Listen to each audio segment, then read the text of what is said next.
I'm Bob Rondo. Welcome to the Downtown Dawgs with Jimmy Rogers.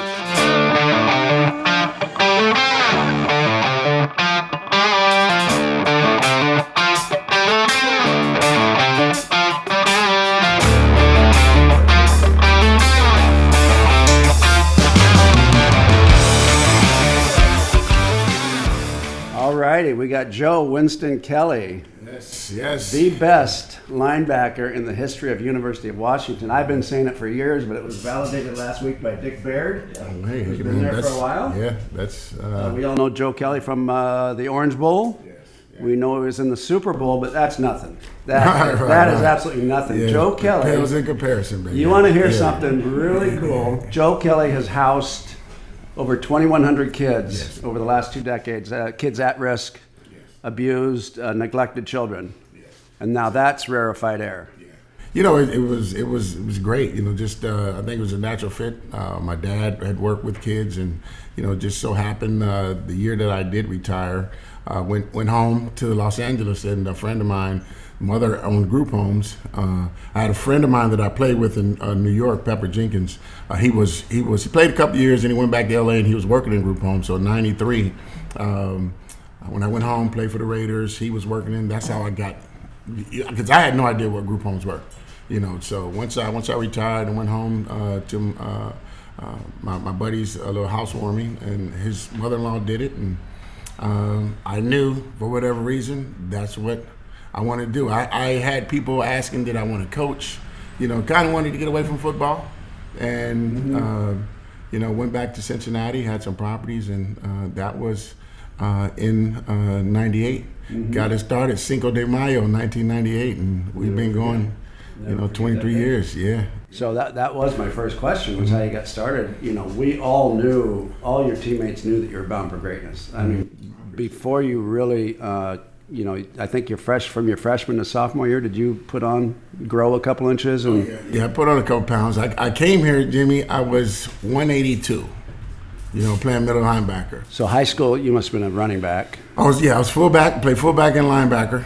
I was still, even at 6'1 and a half, 182, I was still probably the third or fourth biggest guy on my team. So when I came here, I was pretty nice size for high school. Then I got here and I seen that the DBs were bigger than me. You were recruited as a linebacker? Yeah, I was recruited. Okay. And who recruited you? So I wasn't a big recruit. I got recruited by University of Oregon, Las Vegas, and Hawaii. That's it. And that's it. So UW they didn't start recruiting me. They actually came down. Trent Walters and Al Roberts came down and watched. They were recruiting another guy on my team, and I had a hell of a game. Yeah. Thank God for that, because I actually verbally committed to the Ducks. Oh, no. That would have been cardinal sin. That would have been the worst ever. Yeah. So. But you didn't really know the Ducks-Husky rivalry at that point. I didn't. No, I didn't understand the magnitude, of that. And but like you said, a cardinal sin. Yeah. So do you remember the player's name that they were looking at? And what I'm getting at? Yeah. So I know they came to recruit my buddy Andre Harris. He was really the player on our team. He had been getting recruited from the 10th grade. Mm-hmm. So he was a guy that was actually bringing schools to come see us. And I was a small guy. Nobody was coming to recruit in my junior year I was 175 pounds, put on maybe about 5 pounds. But when they came to see me, Al Roberts told Trent, why are we recruiting 16? Let's recruit 41. And that's exactly how it happened. After the game, they got in touch with the coach, and it kind of hurt me a little bit, because I had an offer at Oregon, Vegas. He had some smaller schools. So then they came and said, well, tell him we're not recruiting him anymore and he can't go on a recruiting trip. So I said, well, if he can't go on a recruiting trip, I'm not going. And they brought both of us up here. And I came on the same trip with Rod Jones, Tim Peoples. We met then. So, and I just I didn't want him to think that I took his scholarship. So they bought me and Andre up I see here. what you're saying. Kind of felt bad, but So what happened to Andre? he wound up going to Cal State Fullerton. So he was considered a 4 or 5 star. Yeah, and you were probably a 3 or 4 star. I was. I don't even know if I had a star. Yeah, 1 Honestly, star. yeah, 1 no star. star. No star. Negative star. Yeah. No, dude, yeah. Little shiny, those little stars when you get your bell rung. Those little stars. You handed those out. Yeah, That's what ended up happening. right. Yeah. That's what happens So- when a 3 star turns into a 5 star. Yeah. Yeah, I see that more and more often where everybody tries to rate these kids out of high school, and I'm like, you know what? The 5 star guys rarely. I mean, Herschel Walker, Bo Jackson, Elway. There's very few 5 star guys that are truly up there. The NFL is filled with 1 and 2 and 3 stars. Yeah. That's NFL. You have more stories with guys who, and I think because here most 5 star guys, they've been 5 stars since they were elementary. Always a guy in elementary, always a guy in junior high school, always that guy. So they had that, and guys 2, 3 stars. Not that those guys didn't work. But I'm saying here, you had to. I know when I came here, and you guys had just beat Iowa 28-0, and the returning linebackers were Driscoll, Mark Stewart, Tony Caldwell. These guys 6'4", 6'3", 245 pounds, running 4.5. Had just won preseason All-Americans. And I'm this little skinny dude. I had to work. I wasn't. Yeah, I was intimidated. Let me shut up. Because I'm looking at Driscoll, and how Driscoll was built. He was the guy that I emulated when it came to leverage and how he could take on a lineman and smash him. And just studied his technique like crazy. And then you had Tony Caldwell, Mark Stewart. They were just they were just great athletes. Great football players. So here just coming into that, I knew. The first day at UW was the worst day of my life. I came in, weighing, I'm 6'1", 182, so I don't make the mile. I made it 7:30. So I'm under 6 minutes. Under 6 minutes, so you're way off. I'm way off. I'm not even in the So atmosphere. you should be hitting it at 180. Yeah. Easy. So I thought I was in shape. So all the big guys, all the big linebackers, they make it. So Lambeau, he's said you got to run it again early in the morning, and I knew I had 100 yards to go, and it was like at 5:45. I knew I didn't make it, but I was trying, and he was like 5:45. He was cheating. Yeah, he cheated, And I came around. I know it probably was 6:30, but he gave it to me, So you go in the weight room. And Mark Stewart, Tony Caldwell, all those guys bench pressing, 455. So I'm thinking I'm pretty strong coming from a high school. So where do you want to start at, Joe? I said 225. Put 225 up there, and I almost went through my chest. I couldn't get it up, So I was struggling, and I'm saying, oh man, this is terrible, right? So I said, okay, here, let's go out now. We run 40s. So I know I can run. And so all the upper guys they're running 4.5, 4.6. Slowest probably been 4.7. I said okay, now I'll fit in. First time, run 4.9. 4.9. That was my first time. And I didn't know how to run. That's a technique. So I'm just, and I was like, nah, that's wrong. That's wrong. Go back, run it the second time. 4.85. So I'm one of the slowest.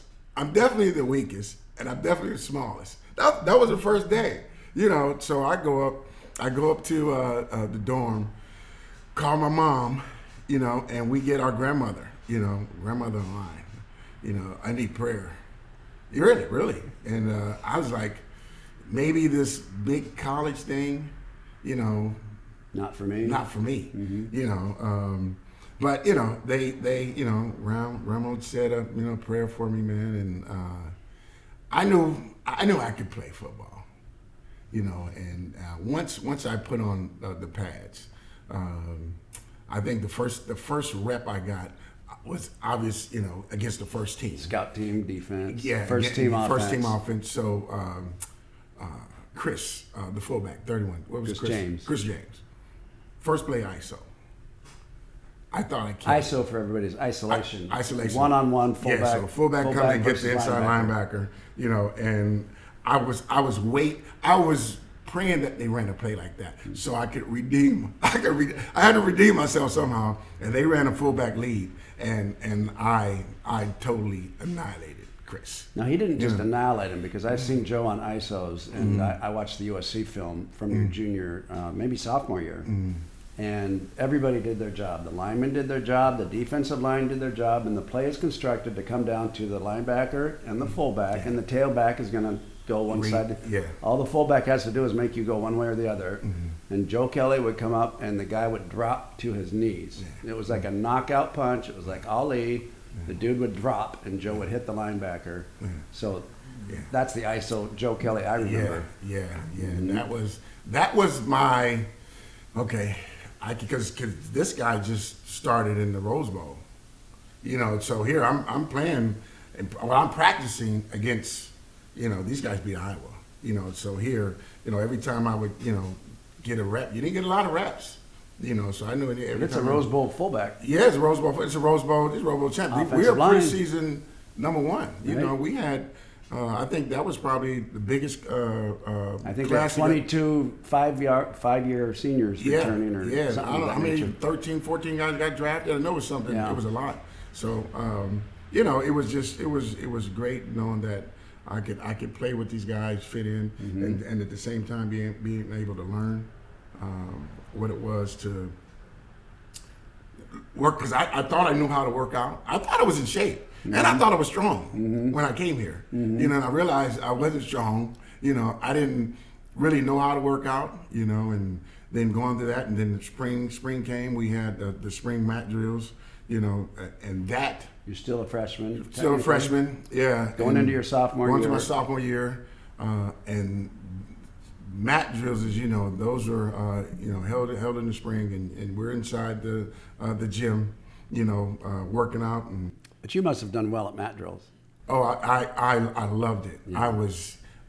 It's just so everybody knows, it's more about agility. Agility, yeah. Agility, and you had to be in shape, or it got you in shape, or you were gonna die. Right. Literally. So that would just and with Lambright, how intense he was, man. That excited part of me came from seeing Lambright. And I'll take that back to the first time, my freshman year, making the traveling squad and seeing Lambright from normal practice, and then Friday night before the game, this was a different person. He literally scared the crap out of me. He came and he turns beet red and he gets intense. So I know I'm not playing tomorrow, but I could play right now. He used to get me so mad. You've always spoke highly of Coach Lambright. Oh yeah, that was rest in peace. Yeah, rest in peace. And I think he just had a birthday. He had a birthday. 2 days ago. Yeah, 3 days ago. Yeah. That was my guy, man. Yeah, love me some Lambo. So we all knew. Let me back up a second. Coming in 1, 2-star, 3-star, whatever it may be. Was there a particular game when you said, "I have arrived"?